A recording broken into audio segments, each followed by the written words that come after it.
Sainte Marie, Maman bon Dieu, pour nous. Saint Michel, tout bon ange bon Dieu, pour nous. Saint Jean-Baptiste et Saint José. Bonjour à tous, bonnes frères, sœurs mauriciennes d'ici et d'ailleurs. Merci de venir rejoindre nous dans le programme Une Sainte chaque jour. Dans ce programme-là, nous avons l'occasion de faire un peu connaissance avec bonnes saintes que l'Église invite nous pour célébrer chaque jour et nous pouvons aussi demander autres. Priez pour nous et priez pour nos familles. Aujourd'hui, le 4 novembre, l'Église invite nous à célébrer mémoire Saint Charles Borromée, patron ban séminariste, ban catéchiste, ban évêque. Il est également invoqué contre l'épidémie et ban maladies contagieuses. Et nous profitons de l'occasion pour saluer ban Charles, ban Carlo, ban Charlotte, ban Carlotta. En 1576 à Milan, la peste peut ravage la ville. Ban nobles autres, je peux sauver, je peux aller. Ban la rue de Milan, silencieuse, remplie avec ban dimoun qui peut mort. Un homme, vêtu de noir, il marche tout seul. Dans sa main, il y a un crucifix, et dans l'autre la main, il y a un siège, la bougie. Il arrête devant chaque mourant, il prie, il donne d'autres sacrements et il console.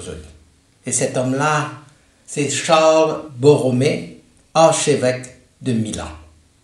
Je dis, Monseigneur, mais on va pas risquer la mort. Et il répond simplement, et qui la vie un pasteur li vaut, si comment dire sur une brebis à peu mort tout seul. Ça dit gravé dans mémoire un peuple, les régimes sur la vie. C'est un pasteur qui paraît pour donner sur la vie pour son troupeau. Charles Borromée fut né en 1538 d'une famille noble italienne, une famille avec le pape de l'époque. Alors, là, nous en pleine Renaissance, la période de la Renaissance, une époque brillante, mais tourmentée pour l'Église.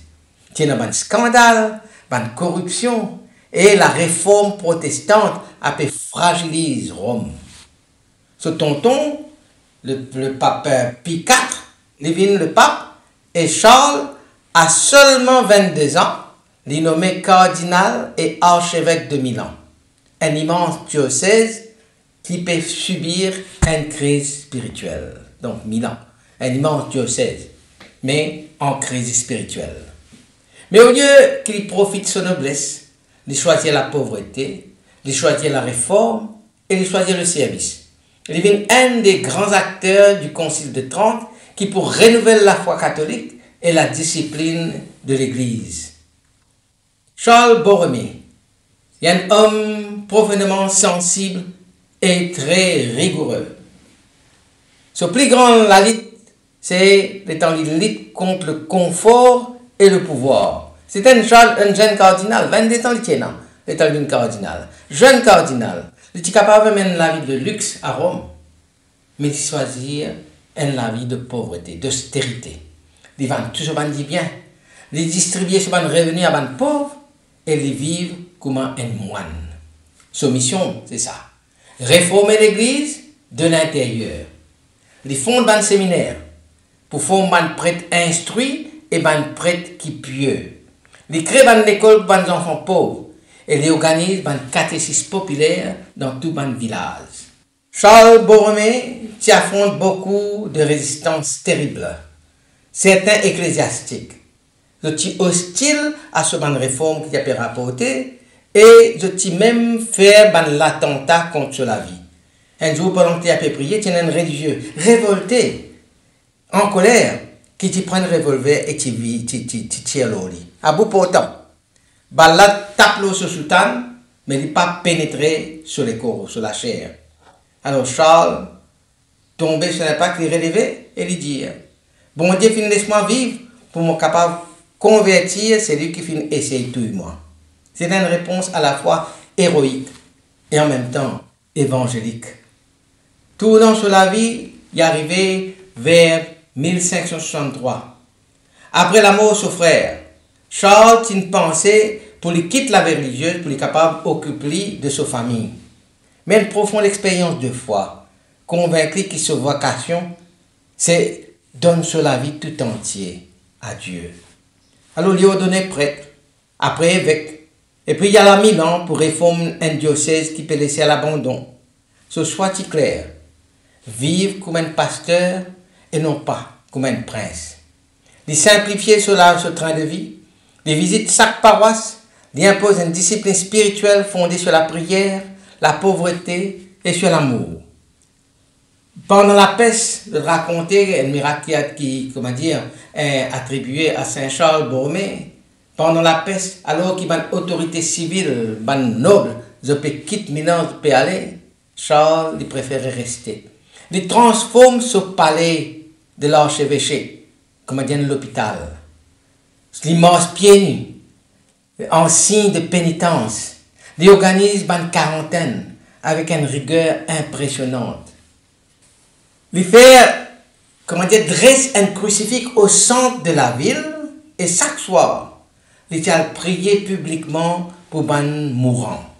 Par le témoin raconté qui, même là, pendant la prière, devant sa crucifix, il met au centre de la ville là, et il y a une guérison inexplicable qui est arrivée après la prière. Ce n'était pas en tant que miracle spectaculaire, mais c'était un miracle de présence, de courage, de foi incarnée. Il y a un signe vivant qui, bon Dieu, est là, au cœur de la souffrance. Je dis aussi qu'il y a un enfant malade, qui gagne typhoïde. L'enfant, je racontais, sur la fièvre est tellement fort avancée que le médecin finit condamné. Alors, plusieurs récits aussi racontés qu'il est en train de prier. Les enfants-là finissent guéris. Et finalement, plusieurs d'autres guérisons après qu'il Charles impose les mains, bénit le malade, ou bien une relique de la Sainte Croix qui pose l'eau ban malade, d'autres retrouvent, d'autres la santé, d'autres guérit. Une femme aveugle qui même trouve sur la vue après qu'il finit tous l'étole de Saint Charles Borromée. Par miracle là, ce n'est pas une démonstration de pouvoir, mais c'est un signe de la tendresse divine à travers un pasteur qui croit en la puissance de la prière et de l'intercession. Les temps de Ti, après 30 ans, sur la mort, sur les corps, exhume sur les corps, après la mort, je trouve sur les corps encore frais, incorrompus, pas aucun sens de décomposition. Et ça finit interprété comme un signe de sa sainteté. Alors je vais faire une masse d'argent qui ont recouvert sur le visage, et même quand je suis dans la cathédrale de Milan, c'est encore visible, capable à visiter ça. Saint Charles Borromée, il y a encore toujours, disons, la voix prophétique pour nous aujourd'hui, qui peut aujourd'hui, surtout dans le monde en quête de repères spirituels et qui ne peut être un leader, un responsable crédible. Les vivre dans l'époque quand l'Église est secouée par une réforme protestante, Saint Charles Borromée a choisi une réforme intérieure, c'est-à-dire il fait une forme de clergé, catéchèse pour les fidèles, visite pastorale dans tout le coin le plus reculé de ce diocèse à Milan. Aujourd'hui, il inspire tout le monde qui a envie de réconcilier fidélité à la tradition et audace à la mission. Saint Charles Borromée devient, un modèle pour nous. Il y a un guide pour nous les temps de crise. Dans un monde marqué, nous ne passe par une pandémie, par un conflit, un scandale. Charles Borromée, il rappelle nous que la sainteté n'est pas un luxe, mais une urgence. Il enseigne nous que la foi, ce n'est pas une fuite dans les ténèbres, mais c'est la lumière qui nous allume dans sa ténèbre-là, dans l'obscurité. Il a visite personnellement sur une paroisse, même un plus pauvre. Il finit faire ça, quand il montre l'eau d'un bruit, il finit aller. Il n'a pas fini de dormir beaucoup, parfois bien dormir sur la terre, à même le sol. Il finit fondre dans le séminaire, il finit convaincre que la formation des prêtres devient la clé pour un renouveau de l'Église. Et aujourd'hui, il y a un modèle pour un formateur, pour un catéchiste, pour un enseignant. Il exiger sans qu'il écrasé. Il montrer l'amour sans qu'il flatté. Il former toujours. C'est une parole qui est associée à Saint Charles Borromée.